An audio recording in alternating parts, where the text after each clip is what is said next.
जीवन शर्माले एउटा गीत गाउनु भएको छ। गीतको एक लाइन यस्तो छ, पिलो निचोरी दैमा ओजन घटेको हुन्न। दुई चारवटा पिलो निचोरिएर बाहिर निस्क्यो खिल भने पनि शरीरको ओजन घट्या हुन्न, त्यसले नोक्सान पारे हुन्न, अझ मजबुत भएर पीडा रहित भएर अगाडि बढ्छ। तपाईँहरू नहुँदा तपाईँहरू शहीद भएको भए, शहीद भएर गएको भए श्रद्धाञ्जली दिनुहुन्थ्यो। तपाईँहरू शहीद त होइन। अब तपाईँहरूलाई कार्यक्रमहरूमा स्मरण गर्नुपर्ने पनि आवश्यकता छैन। खाली तपाईँहरूले जुन धुलो उडाउनुहुन्छ त्यसमा हामीले पानी छम्किनुपर्छ। त्यो धुलो केपी ओलीले महिलाको किडनी लाएर दिमागी बिग्रियो। महिलाको किडनी लगाउँदा दिमाग बिग्रियो भने महिलाबाट जन्मिएको त्यो मान्छे पहिलेदेखि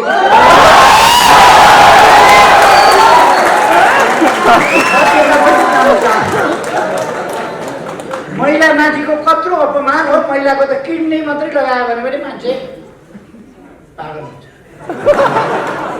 त्यो दिन बेलुका तिनलाई श्रीमतीले कसरी खाना दिइन् होला,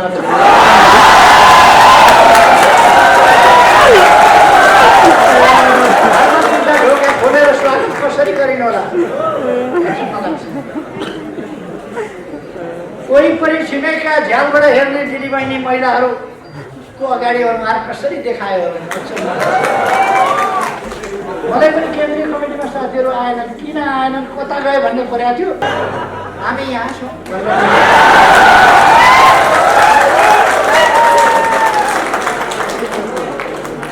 मैले ती बस्दै गर्नुहोस् भनेको थिएँ। फेरि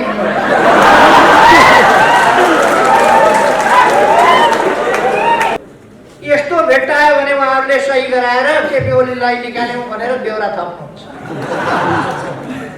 यस्तो जमघट भेट्नुभयो भने सही चाहिँ गराइहाल्ने, अनि पछि केपी ओलीलाई निकाल्यौँ भन्ने मास्तिर बेहोरा टाँसिदियो। क्या मिलेको जोडी केका लागि?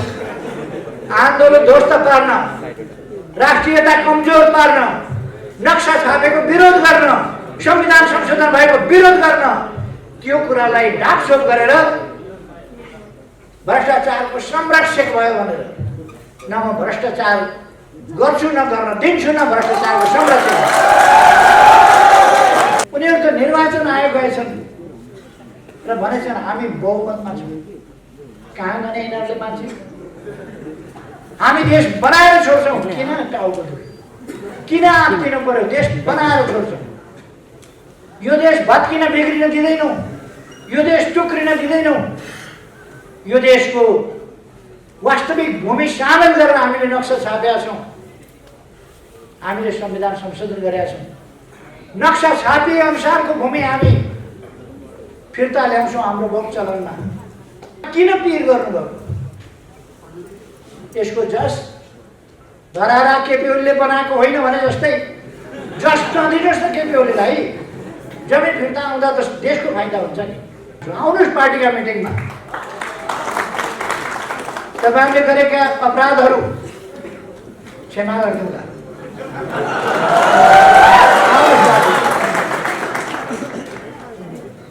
कार्यकारी भन्ने मैले दिएको थिएँ।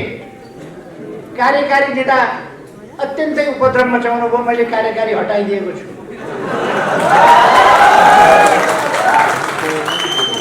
अध्यक्षको पद अहिले पनि कायमै राखेको छ, आउनुहोस्।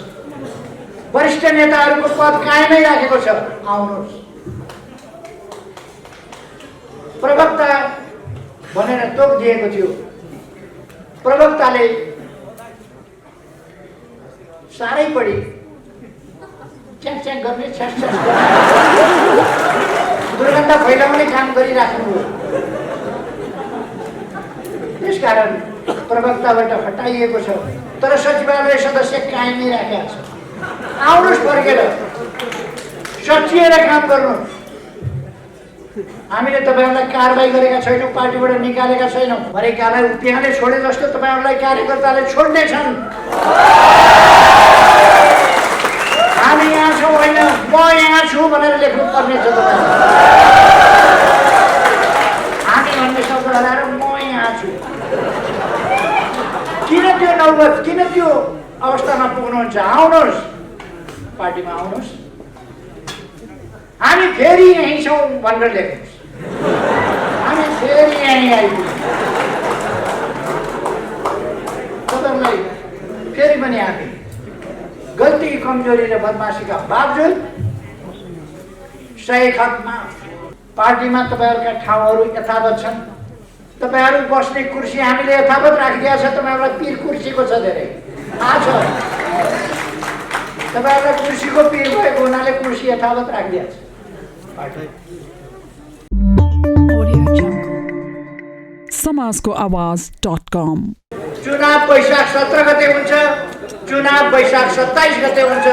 2 दिनमा यस चुनावलाई टाल्न, पर सार्न अथवा ल्याउन कसैले पनि सक्ने छैन। यो नेपाली जनताको चाहना हो, आवश्यकता हो, देशको आवश्यकता हो। त्यसकारण चुनाव तोकिएकै समयमा हुन्छ। मैले यसो भनिरहँदा साथीहरूले बुझ्नुभयो होला। अहिले म भर्खरै सर्वोच्च अदालतमा धेरैवटा मुद्दाहरूको फिराद पत्र दर्ता गराएर आएको छु। जवाब त दिनै पर्यो। चुनाव रोकी पाऊँ, मरेको संसद बहुराई पाऊँ, परशुरामका बाबु जमदग्नीको पालामा जस्तो मरेकी आमा बहुराई संविधानले, कानुनले मिल्दैन। त्यसकारण विघटित संसद बहुरिँदैन। संसद विघटन भयो, नयाँ चुनाव हुन्छ। देशलाई अब अलमलमा बस्न दिन सकिँदैन। तपाईँहरू बुझ्नुहुन्छ, तपाईँहरूले भोग्नु भएको छ, देख्नु भएको छ, खेप्नु भएको छ। आफूले गएका 3 वर्षमा अनेरा सोभियु जस्तो गतिशील संगठन, आन्दोलनको मैदानमा जन्मिएको संगठन, आन्दोलनको मैदानमा हुर्किएको संगठन, आन्दोलन अगाडि बढाएर आएको संगठन, त्यस्तो संगठन गएको 3 वर्ष छ कि छैन जस्तो। अनेरा सोभियु यस्तो गतिशील संगठन आज यहाँ तपाईँहरू यसरी भेला हुनुभएको छ। बितेका 3 वर्षमा तपाईँहरू यसरी भेला हुन सक्नुभएको थियो? भेला हुन पाउनु भएको थियो?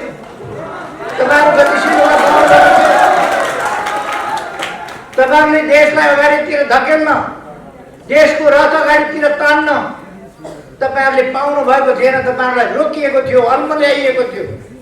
तर अब तपाईँहरू देशको रथ अगाडितिर तान्न कसिएर अगाडि बढ्नु भएको छ। म तपाईँहरूलाई धन्यवाद भन्न चाहन्छु। अघि भर्खर ऐन महर्जीले भन्नुभयो, हामी अब 10 लाख सदस्यता बनाउँछौँ छिटै र अगाडि बढ्छौँ भनेर।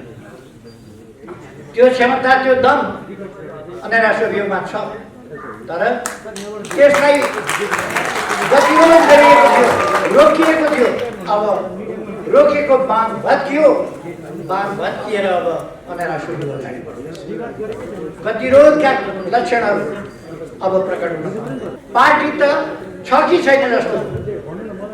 पार्टीका केही नेताहरू सरकारले गरेका राम्रा काम छोपछाप पार्नमै व्यस्त रहे। पार्टीले गर्दै नगरेका कमी कमजोरी भुल त्रुटिहरू भनेर गोपु बजाउनमै उनीहरूको समय खेल्छ। उनीहरूले सरकारको आलोचना कसरी गर्ने, विरोध कसरी गर्ने, निन्दा कसरी गर्ने, त्यही खोज्ने र त्यसैको बिगुल बजाउने कुरामै उनीहरूको समय बर्बाद। उनीहरूले पार्टी नेतृत्वलाई कसरी खुइल्याउने, पार्टी नेतृत्वलाई कसरी कमजोर पार्ने, त्यसै कुरामा उनीहरूको समय बर्बाद। आज बिहान मात्रै मैले रेकर्डहरू पल्टाएर हेरेँ।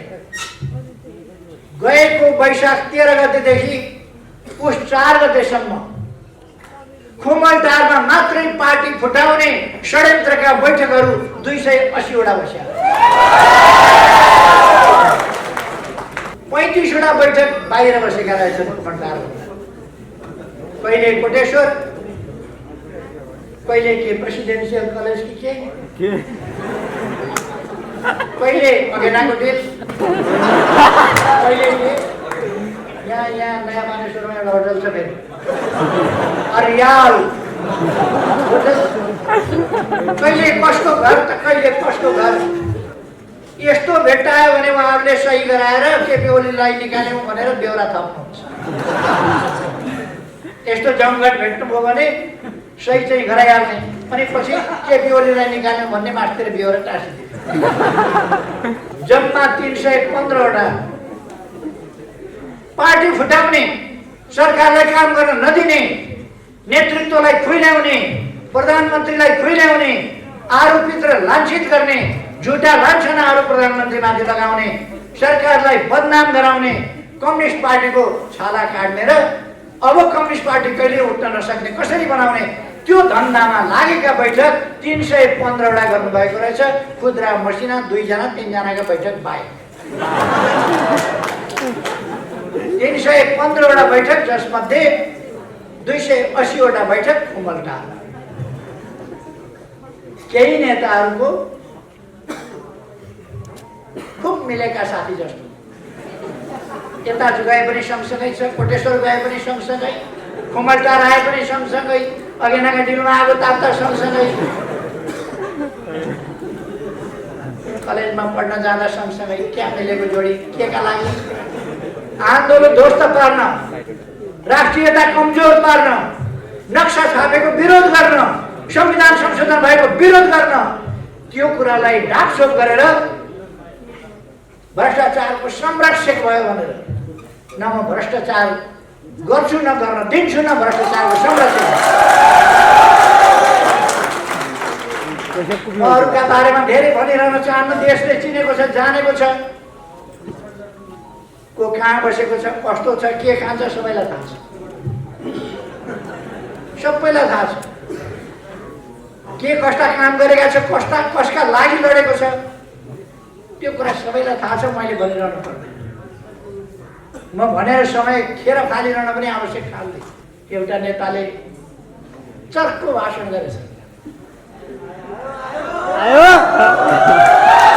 अनि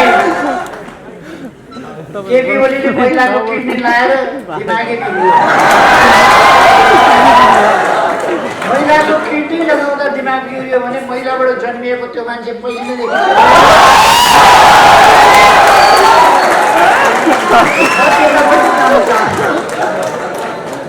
महिला माथिको कत्रो अपमान हो महिलाको त किडनी मात्रै लगायो भने पनि मान्छे पागल हुन्छ त्यो दिन बेलुका तिनलाई श्रीमतीले कसरी खाना दिइन् होला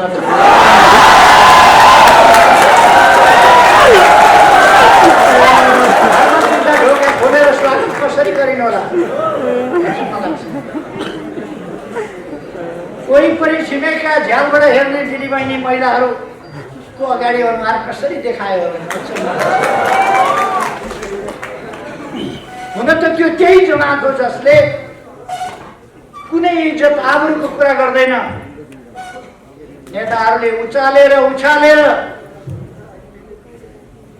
एकजना महिला राष्ट्रपति देशले पाएको छ पहिलोपल्ट अत्यन्तै गरिमामय ढङ्गले व्यवहार गर्ने अत्यन्तै जिम्मेवार ढङ्गले व्यवहार गर्ने अत्यन्तै शालीन र भद्र महिला जसमा असाधारण देशभक्तिको भावना छ लोकतन्त्रको लडाइँबाट खारिएर आउनुभएको छ त्यस्तो महिलालाई राष्ट्रपति पाएको छ उहाँको इज्जत माथि हमला गर्न उहाँको मान प्रतिष्ठामा दावा बोल्न उहाँलाई अपमान गर्न तयार भएर नारा लगाउँदै जुलुसमा नेताहरू मुस्कुराउँदै हिँडेको हामीले देखेका छौँ शरम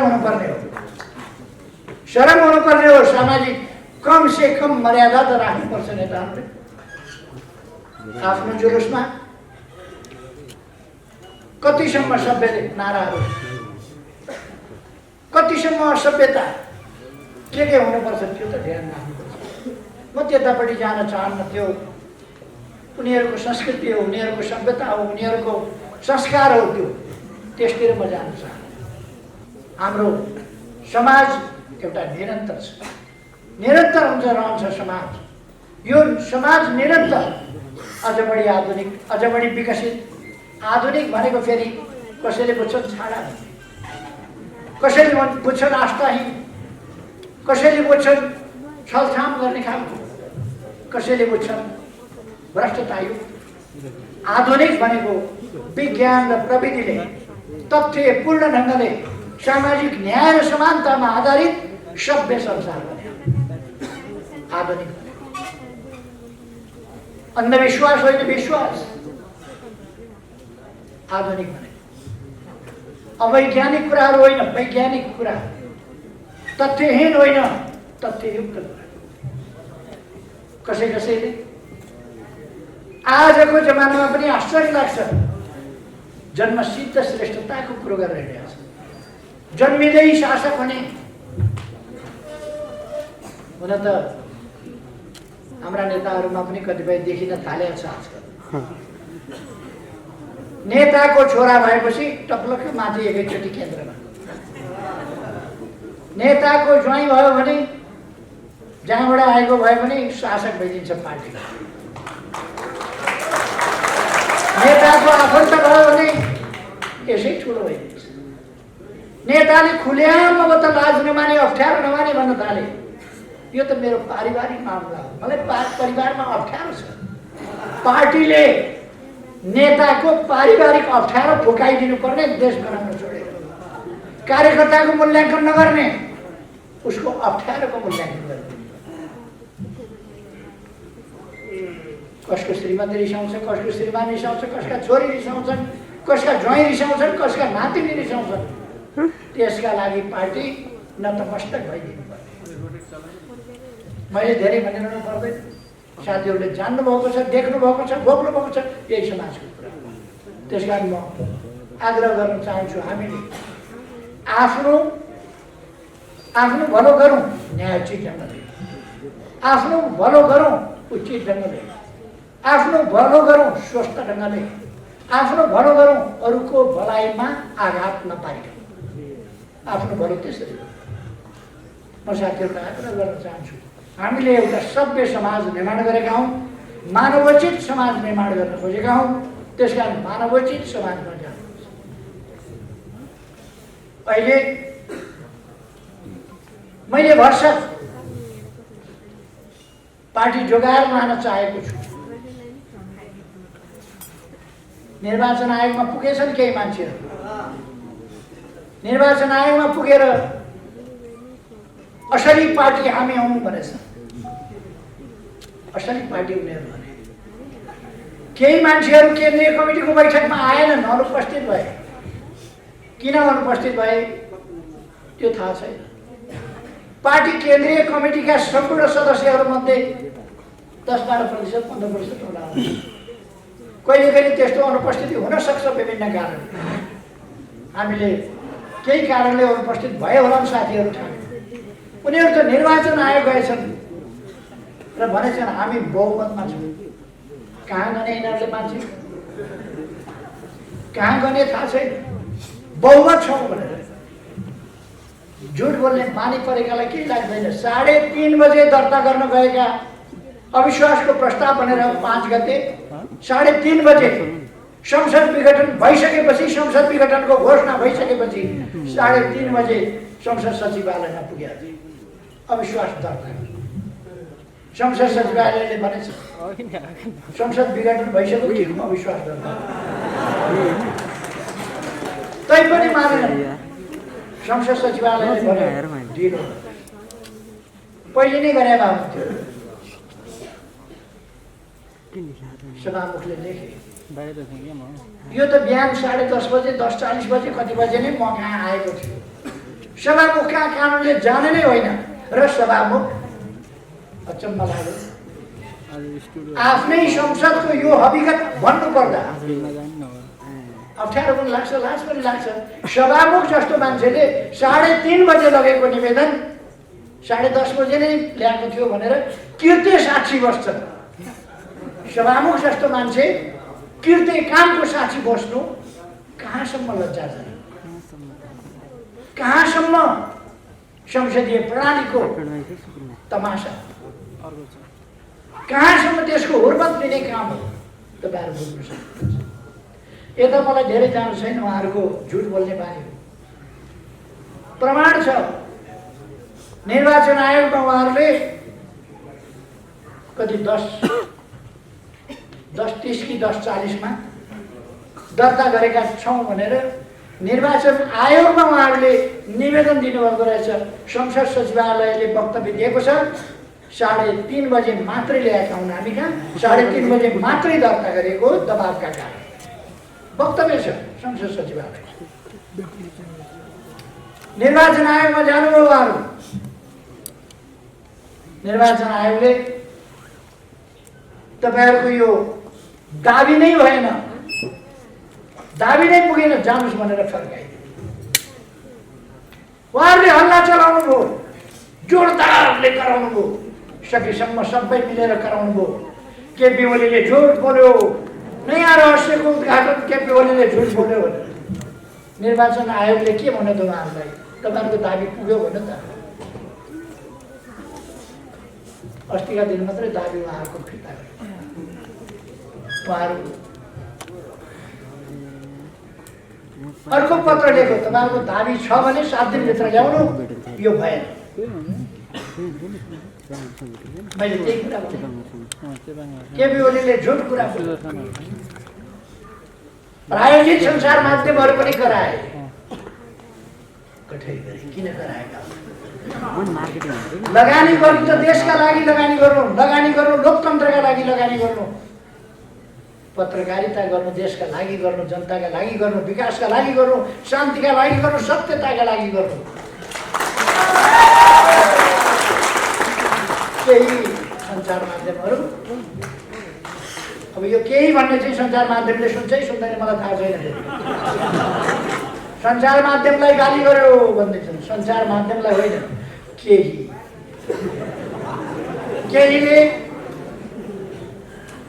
केहीले त किन कसम खाएको यो देश बन्छ भनेर किन आत्तिएका हुन् मलाई छक्क लाग्छ। हामी देश बनाएर छोड्छौँ, किन टाउको दुख्यो, किन आत्तिनु पर्यो? देश बनाएर छोड्छौँ। यो देश भत्किन बिग्रिन दिँदैनौँ, यो देश टुक्रिन दिँदैनौँ। यो देशको वास्तविक भूमि सामेल गरेर हामीले नक्सा छापेका छौँ, हामीले संविधान संशोधन गरेका छौँ। नक्सा छापिए अनुसारको भूमि हामी फिर्ता ल्याउँछौँ हाम्रो भोग चलनमा। किन पिर गर्नुभयो? यस कुरामा किन पिर गर्नुभयो? यसको जस धरारा केपी ओलीले बनाएको होइन भने जस्तै जस नदिनुहोस् न केपी ओलीलाई। जमिन फिर्ता हुँदा त देशको फाइदा हुन्छ नि। जस चाहिएन केपी ओलीलाई। धरारा मैले बनाएको होइन, रानी पोखरी मैले बनाएको होइन, मेरो पालामा मेरो नेतृत्वमा बने हो, मैले बनाएको होइन, मलाई चाहिएन जस। तर भन्यो त भन्नुहोस् कमसेकम 22औं तलाबाट फोटो खिचेको मैले होइन, 22औं तलाको धरारा भनेछ त जहाँ पत्रकार चढेर फोटो खिच्नु। कसैलाई पिर परेछ, कसैले भनिदिएछ केपी ओलीको पालोमा केपी ओली प्रधानमन्त्री हुँदा भत्किएको धरारा फेरि उठ्यो। केपी ओलीले बनाएको होइन कि भीमसेन थापाले बनाएको हो कि इन्जिनियरले बनाएको हो? आज बनाएको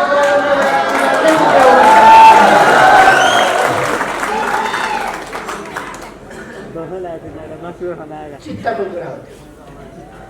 मलाई चित्तसँग केही भन्नु छैन। अब हामी सही विचारहरू लिएर, देशभक्तिपूर्ण विचारहरू लिएर, लोकतान्त्रिक विचारहरू लिएर, शान्तिपूर्ण विचारहरू लिएर, सुशासनका विचारहरू लिएर, भ्रष्टाचार विरोधी विचारहरू लिएर, विकासका विचारहरू लिएर, जनताका समस्याहरू समाधान गर्ने विचारहरू लिएर, जनताका सामाजिक समस्याहरू समेतलाई ध्यानमा राखेर तिनको समाधान गर्ने विचारका साथ अगाडि बढ्छौँ। ती कार्यक्रमहरू लिएर अगाडि बढ्छौँ र सामाजिक न्याय र समानता, पछाडि परेका ठाउँहरूलाई, क्षेत्रहरूलाई, व्यक्तिहरूलाई, समुदायहरूलाई अगाडि बढाउँदै हामी अगाडि जान्छौँ। त्यसकारण यो अभियानमा अब हामी सामेल हुने हो। हामी अत्यन्तै गतिशील ढङ्गले अगाडि बढ्ने, भ्रममा पर्ने होइन, भ्रमबाट मुक्त हुने। हाम्रो सूर्य पाइँदैन कि कतिपय साथीहरूमा चिन्ता छ। हामीले नपाएर कसले पाउँछ त हाम्रो सूर्य चाहिँ?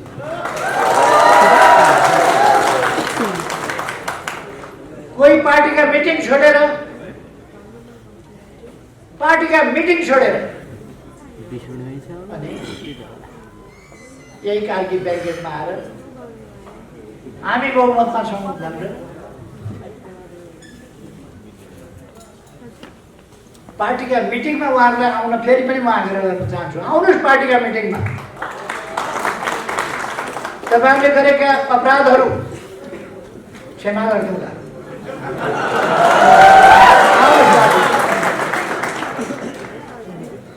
कार्यकारी भन्ने मैले दिएको थिएँ। कार्यकारी दिँदा अत्यन्तै उपद्रव मचाउनु भयो। मैले कार्यकारी हटाइदिएको छु।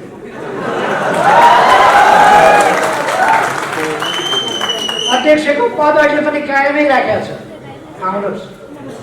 वरिष्ठ नेताहरूको पद कायमै राखेको छ, आउनुहोस्। प्रवक्ता भनेर तोक दिएको थियो। प्रवक्ताले साह्रै बढी च्याक गर्ने, छ्यास गर्ने, दुर्गन्ध फैलाउने काम गरिराख्नुभयो। त्यसकारण प्रवक्ताबाट हटाइएको छ, तर सचिवालय सदस्य कायमै राखेको छ। आउनुहोस् फर्केर, सचिएर काम गर्नु। हामीले तपाईँहरूलाई कारबाही गरेका छैनौँ, पार्टीबाट निकालेका छैनौँ। आफ्नै साथीभाइले गरेको उपद्रव अलिकति क्षमाशील पनि हुनुपर्छ भनेर हामी सही राखेका छौँ। तर उहाँहरू मुद्दा हाल्न जानुहुन्छ, अदालतमा दाबी गर्न जानुहुन्छ निर्वाचन आयोगमा, अनि गाली गलौज गर्दै जुलुस लिएर उहाँहरू आउँदिनुहुन्छ। अलिकति एउटा नकल पनि गर्नुभएछ, पीडा पनि पोख्नु भएछ। पहिलोपल्ट प्रधानमन्त्रीबाट मेरा विरुद्ध, प्रधानमन्त्रीका विरुद्ध अविश्वासको प्रस्ताव राख्दा निराधार ढङ्गले झुटा आरोपका साथ ममाथि अविश्वासको प्रस्ताव। मैले राम्रा कामहरू गरेको थिएँ। चीनतिरबाट यातायात र पारवनको सम्झौता गरेको थिएँ, नाकाहरू खोलेको थिएँ, व्यापार सम्झौता गरेको थिएँ, अरू थुप्रै कुराहरू भएका थिए। भारततिरको सम्बन्धलाई माथि उठाएको थिएँ। नाकाबन्दीको डटेर सामना गरेको थिएँ।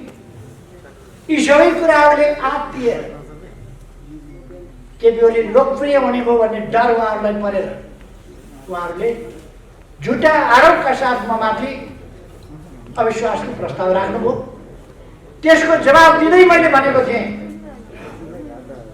मैले अलिकति उहाँहरूको तौर तरिका देखेर अलिक आक्रोशित भएर मैले भनेको थिएँ। मैले एक्सटेम्पर बोलिराखेको थिएँ, त्यस कारण मलाई बोल्दै जाँदाखेरि मैले अलिकति अङ्ग्रेजीमा भने, this is not the end of time, this is the continuous process and we are here, don't forget it. मैले त्यति बेला भनेको थिएँ, समय अन्त्य भएको छैन, समय चालु छ, प्रक्रिया चालु छ, हामी यहीँ छौँ भन्ने कुरा नबिर्स। मैले त्यो भने त्यसको नकल गरेर अस्ति आफ्नो पीडा पनि पोखेर हामी यहाँ छौँ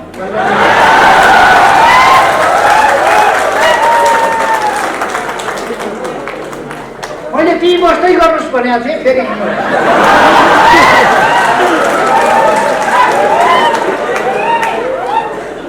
मलाई पनि केन्द्रीय कमिटीमा साथीहरू आएनन्, किन आएनन्, कता गयो भन्ने परेको थियो। हामी यहाँ छौँ मण्डलामा रहेछ नै छ, हराए कि भन्ने पिर थियो, त्यहाँ रहेछ नै छ, बस्दै गर्नुहोस्। तर उठेर फेरि हिँड्नु भयो चाहिँ कता जानुभयो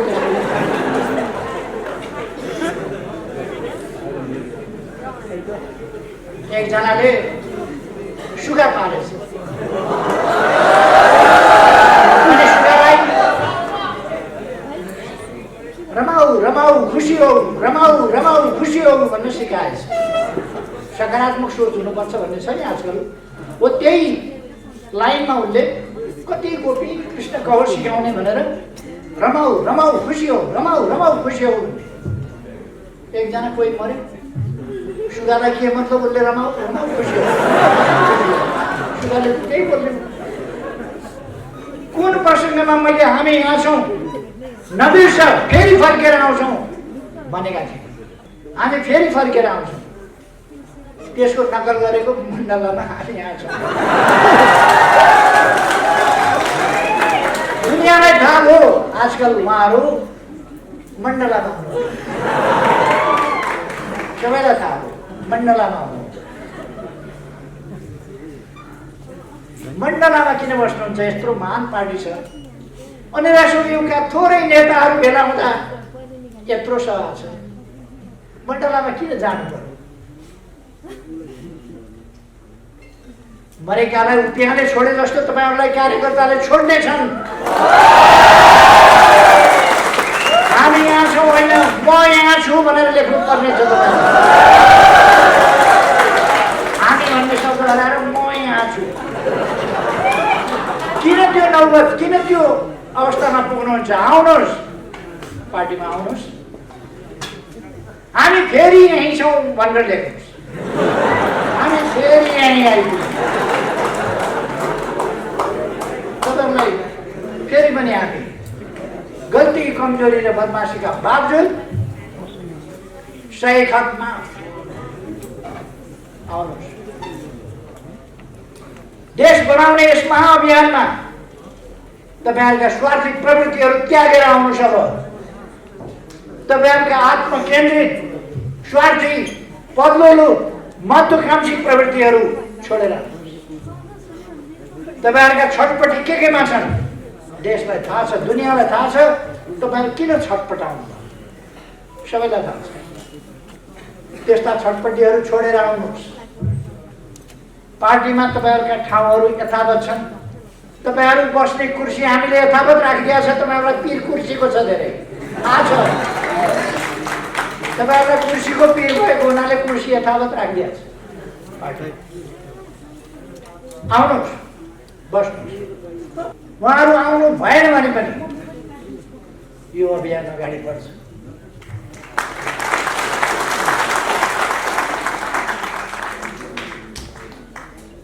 मैले अस्ति पनि यही ठाउँमा सायद भनेको थिएँ जीवन शर्माले एउटा गीत गाउनु भएको छ गीतको एक लाइन यस्तो छ पिलो निचोरी दैमा ओजन घटेको हुन्न दुई चारवटा पिलो निचोरिएर बाहिर निस्कियो खिल भने पनि शरीरको ओजन घट्या हुन्न त्यसले नोक्सान पारे हुन्न अझ मजबुत भएर पीडा रहित भएर अगाडि बढ्छ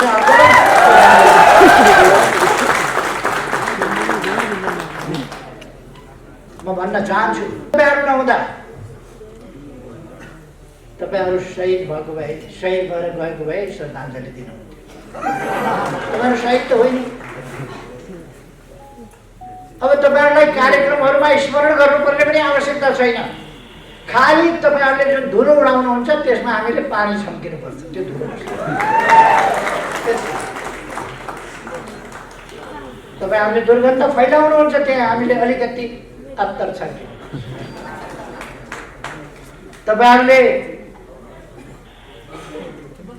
अनेक फोहोर मैलाहरूको डुङ्गुर फैलाउनुहुन्छ छर्किनुहुन्छ छर्नुहुन्छ हामीले त्यसलाई सफा गर्नुपर्छ यो लडाईँ उद्देश्यहरूको लडाईँ हो यो लडाईँ विचारहरूको लडाईँ हो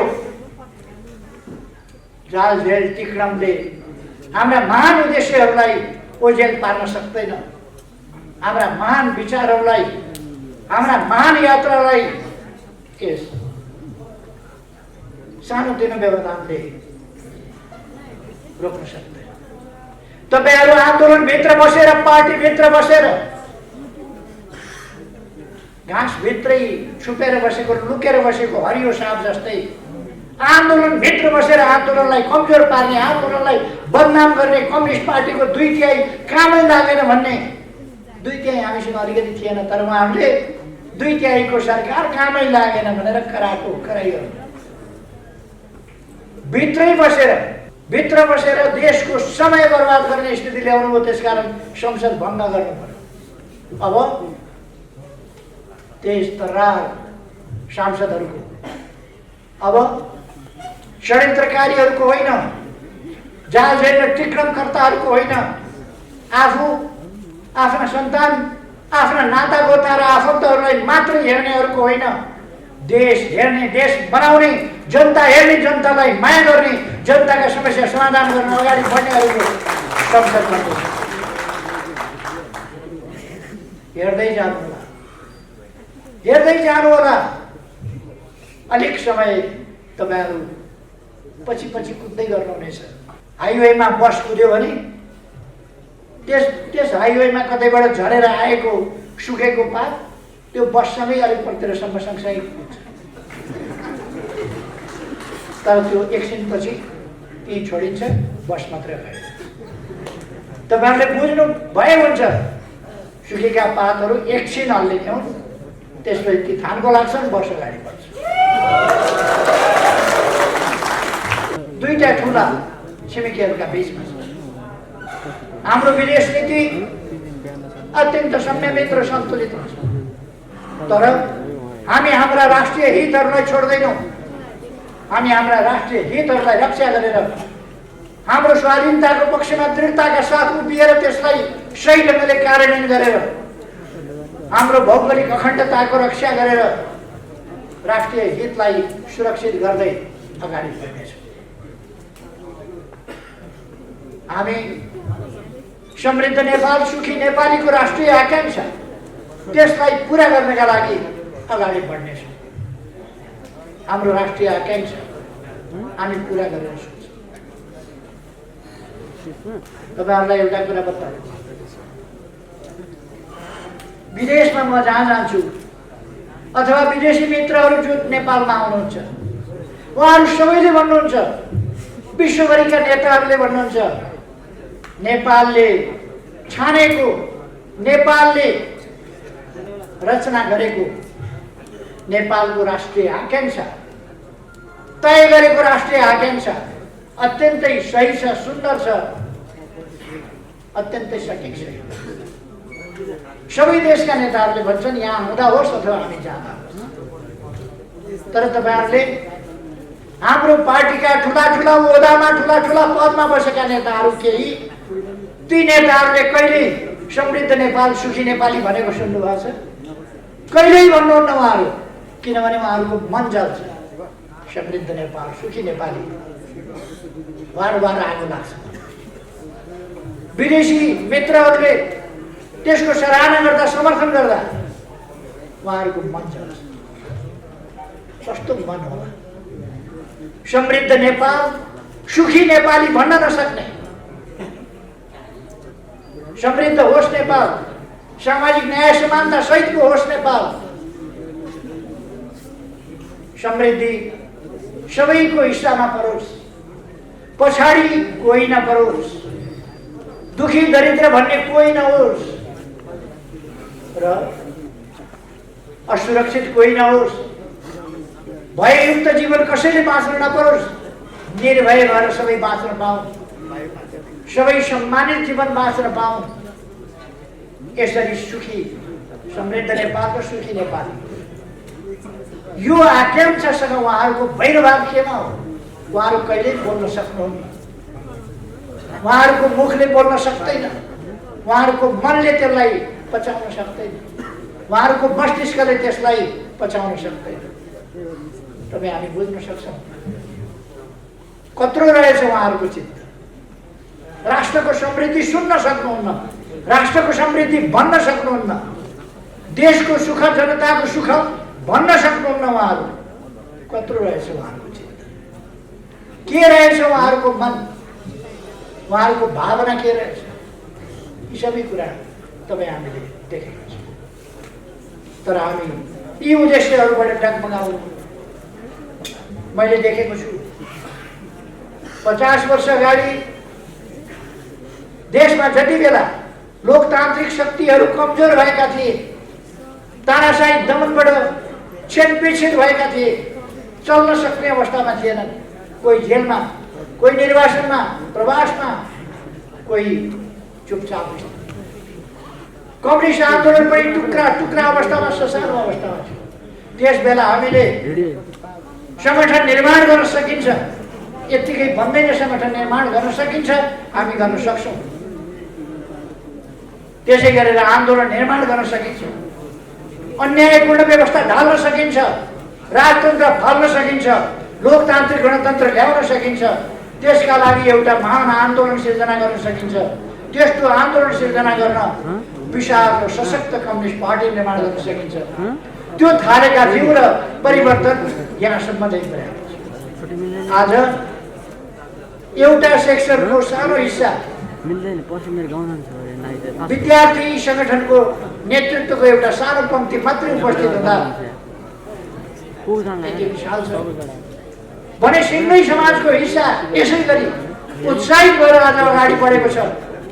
यति सकारात्मक स्थितिमा, यति अनुकूल स्थितिमा हामीलाई देश बनाउनबाट राष्ट्रियताको रक्षा गर्नबाट हामीलाई कसले रोक्न सक्छ? लोकतन्त्रको रक्षा गर्नबाट कसले रोक्न सक्छ? संविधानको रक्षा गर्नबाट कसले रोक्न सक्छ? संघीय लोकतान्त्रिक गणतन्त्रको रक्षा गर्नबाट कसले रोक्न सक्छ? त्यसको सही कार्यान्वयन गर्नबाट हामीलाई अब कसले रोक्न सक्छ? कसैले रोक्न सक्दैन। हामी अगाडि बढ्नेछौँ यो आत्मविश्वासका साथ। तपाईहरु अगाडि बढ्नुहोस्। अब मैले धेरै केही नराख्नु। वैशाख 17 र 27 गते निर्वाचन हुन्छ। 78 साल वैशाख 17 र 27। त्यस निर्वाचनमा हामीले अत्यधिक ठुलो सफलता प्राप्त गर्नुहुन्छ। अहिले सबैको साथो जाने गरी मैले धेरै केही नभन्नु, परिणामले देखाउनु। हामी अत्यधिक सफलताका साथ अगाडि बढ्नेछौँ। उत्साहका साथ साथीहरू अगाडि बढ्नुहोस्। तपाईँहरूको मेहनत सफल होस्। यही शुभकामनाका साथ म यहाँहरू सबैलाई धन्यवाद भन्न चाहन्छु। धन्यवाद। समाजको आवाज.com